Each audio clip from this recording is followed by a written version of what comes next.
Weh, banjir. Ha, nampak banjir. Boleh lalu tak? Boleh ke? Basah kita punya makanan tu.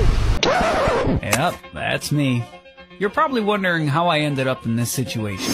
Kejadian ni berlaku masa perjalanan kita orang daripada Praya untuk ke Sembalun. Perjalanan ambil masa lebih kurang 3 jam. Dekat Lombok ni kalau korang bawa motor okey je sebab kenderaan dia tak padat. Assalamualaikum.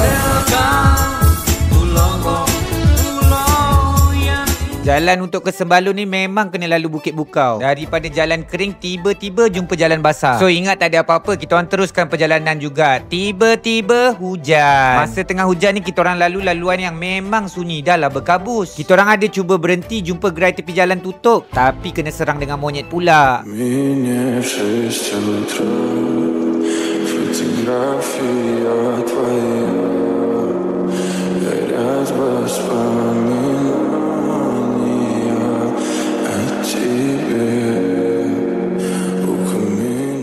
Weh, banjir. Sekejap, sebelum aku teruskan, korang pernah dengar tak pasal Grab for Family? Contoh, korang memang ada rutin mingguan selalu hantar mak korang pergi mana-mana. Walaupun korang tengah travel, korang still boleh uruskan. Dengan Grab for Family, korang boleh bookingkan Grab untuk mak korang, track perjalanan dan buat payment sekali. So mudah, travel tenang dengan Grab for Family. Boleh lalu tak? Boleh ke? Basah kita punya makanan tu.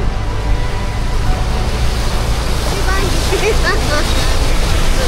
Walaupun harungi macam-macam masalah masa perjalanan pergi ke Sembalun, dari sepatutnya 3 jam, perjalanan kita orang jadi 5 jam. Tapi view dekat sini memang cantik. Next video aku share dengan korang apa aktiviti kita orang buat kat Sembalun. Macam biasa, korang jangan lupa like, comment, save video ni. Apa-apa pun, jom ikut aku travel.